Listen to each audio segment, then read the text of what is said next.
1875 to 1882, the early years. Let's start at the very beginning.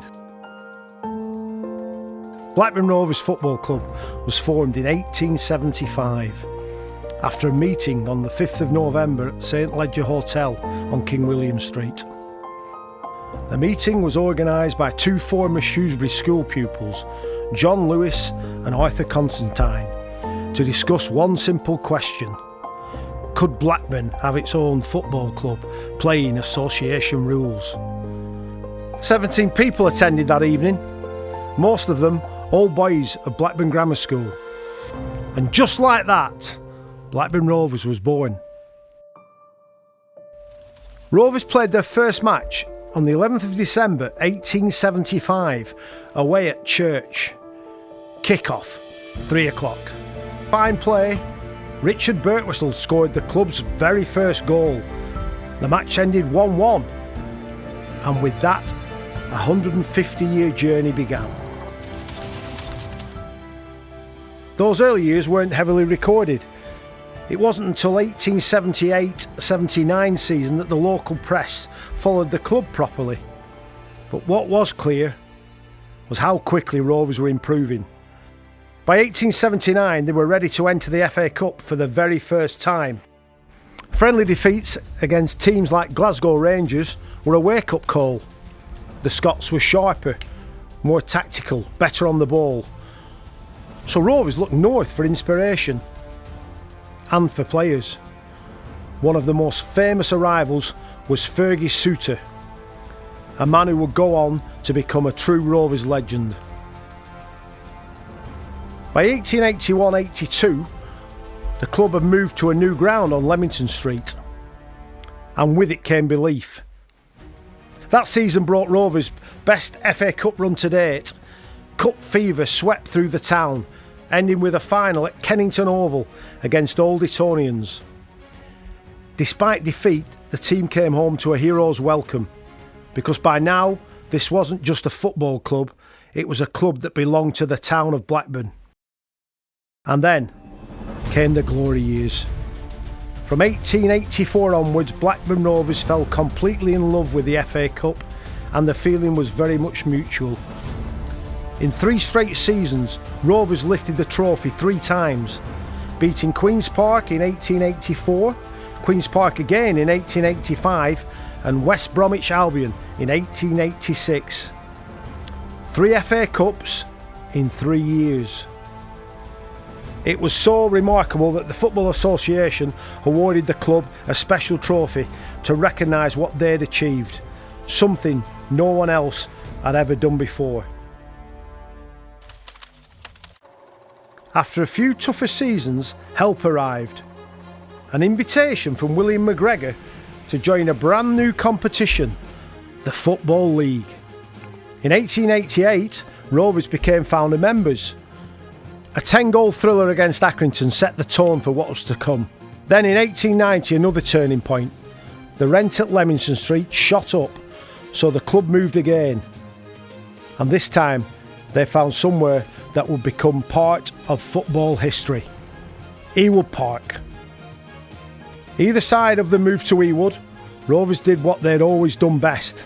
They went and won the FA Cup, not once but twice, in 1890 and 1891. To this day, Rovers are one of only 2 clubs to score 6 in an FA Cup final. By this point, Rovers weren't just pioneers, they were one of the biggest names in the game. The move to Ewood saw Rovers struggle with finances for a time after. Things weren't great on and off the pitch. But then, fate stepped in. On the 10th of April 1897, a 17-year-old made his debut for Rovers. His name, Bob Crompton. At the time, nobody could have known what lay ahead. But he would become one of the greatest figures in the club's history and a regular England international. There were still lean years ahead, but the club kept going, quietly improving the ground and building for the future. By 1905, progress was visible. A cover for spectators, then a 395-foot stand on the Nuttall Street, changing rooms, offices, stability. A decade of improvements followed, led by the legendary architect Archibald Leach, reshaping Ewood Park into a proper football ground. League success still felt distant, so attention turned once again to the FA Cup. A semi-final in 1911 ended in disappointment against Bradford City, but then the following season, an extraordinary 3-month unbeaten run followed. Nobody saw it coming. Key wins, growing belief, a British transfer fee paid for Jock Simpson, and soon the Division 1 title arrived at Ewood Park for the first time. The 1913-14 season saw Rovers crowned champions again. They started with 5 wins on the bounce. Danny Shea with 28 goals. A second title in 3 years, this time with 3 league games to go. Then came World War I. Football was suspended. Players were enlisted. Rovers suffered personal loss, with key player Eddie Latheran killed in action in 1917. After the war, football returned, but the dominance of the past faded. In 1926, the club turned to a familiar face. Bob Crompton returned as honorary manager. League finishes improved: 12th, 7th, 6th, and the highlight came in 1928. Rovers were FA Cup winners once again, defeating Huddersfield Town 3-1 in the final. To date, the last time the Rovers have won the competition. But the Great Depression hit the town hard. Crowds fell, money tightened, players were sold. Bob Crompton left in 1931 and relegation followed in 1936. His return though sparked one final lift. Promotion back to the First Division was secured in 1939. World War II broke out. League football stopped almost immediately. Rovers reached the War Cup final in 1940, but heartbreak followed. In 1941, Bob Crompton passed away at the age of 61, ending a lifetime of service to the club. And once again, Rovers faced personal loss when forward Albert Clark died in active service. Football did resume in 1946, but money was tight and rebuilding slow. Relegation came again, yet hope never vanished. All-time greats Bill Eckersley and later Ronnie Clayton emerged, reminders that the future could still be bright. And the appointment of Johnny Carey as manager signalled a golden period. Tommy Briggs' goal-scoring exploits were sensational. 140 goals in 194 games, including a club record 7 against Bristol City. A younger Rovers side won promotion back to the First Division in 1958. The likes of Brian Douglas, Roy Vernon and Peter Dobbin were introduced, and before long Wembley beckoned once more in 1960 in the FA Cup final, but it wasn't to be. The youth team triumphed in 1959. It was packed with future stars: Fred Pickering, Mike England and Keith Newton. The end of the maximum wage changed football forever, and Rovers once again became a respected top-flight side. How do you replace Mike England, Ronnie Clayton, Brian Douglas? Relegation followed, then another. But rebuilding once again became the Rovers' way. Derek Fazackley made his debut in 1970 and went on to make 674 appearances in a Rovers shirt, a club record to this day. Tony Parkes also joined the playing staff from Buxton, a man known to many as Mr. Blackburn Rovers. Promotion arrived in 1975 under Gordon Lee, meaning Rovers spent their centenary season as a second division club before another painful fall in 1979. Howard Kendall restored belief as both a player and manager, securing promotion back to the second tier. That good work was continued on a shoestring by Bobby Saxton. Silverware came in 1987 in the shape of the Full Members' Cup under Don Mackay at Wembley.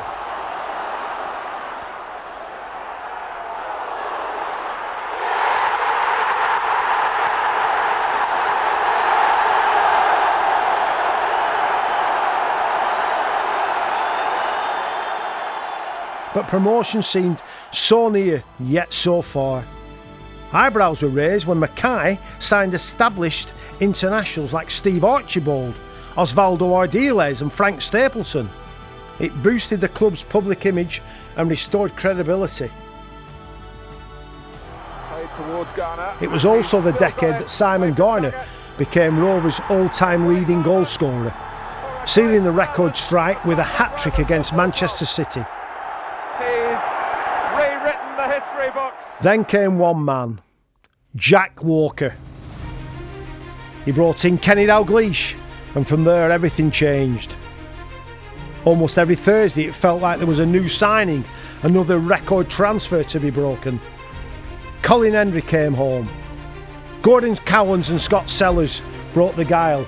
Mark Atkins the engine, and up front David Speedy and Mike Newell.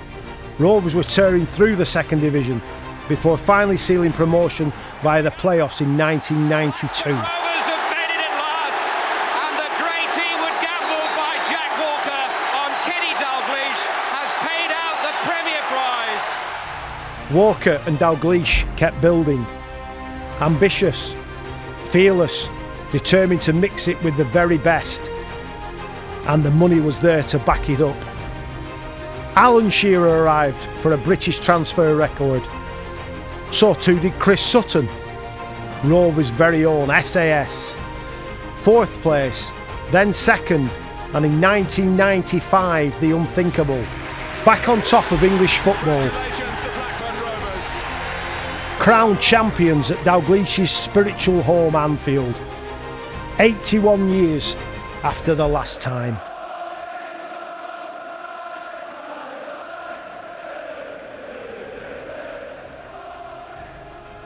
Staying there was never going to be easy. Dalglish stepped back from day-to-day duties, handing the reins to Ray Harford. A brief Champions League adventure followed, short and not so sweet. And by the summer of 1996, Alan Shearer had moved on to Newcastle. There was a flicker of revival under Roy Hodgson, a sixth-place finish in 1997-98. But the following season, Rovers slipped back into the second tier. The job of leading Rovers back was handed to Graham Souness, the final managerial appointment made under Jack Walker's watch. In August 2000, Uncle Jack, Rovers' beloved benefactor, passed away. And by the end of that season, Souness had delivered. Matt Jansen's goal at Preston sent Rovers back to the top flight. Promotion secured and the determination to push on. Brad Friedel was imperious in goal. Two guy pulled the strings. Damien Duff and David Dunn rose through the academy. In 2002, Rovers lifted the League Cup. European nights followed. Mark Hughes built on that platform. FA Cup semi-finals, League Cup semi-finals and a memorable top six finish in the Premier League. Then in 2010, a new chapter began with the Venky's takeover.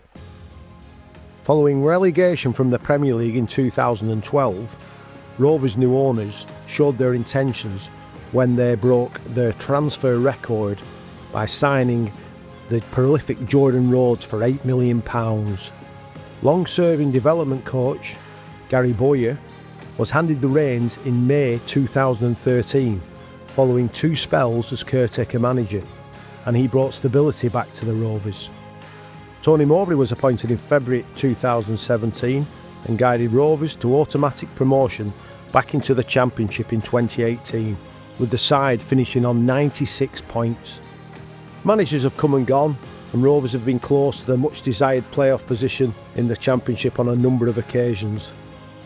An incredible milestone in Rovers history was reached in September 2023 when Rovers played their 5,000th league game with a win over Middlesbrough at Ewood Park.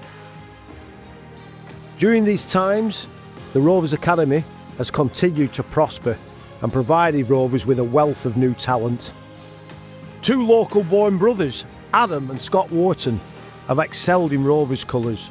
Phil Jones has gone on to win major honours and play on the world stage. This season alone, 5 more academy players have made their senior debuts for the Rovers. Long may this continue. Across the 25-26 season, the club legends have been honoured, recognised for their services with special 150th anniversary caps.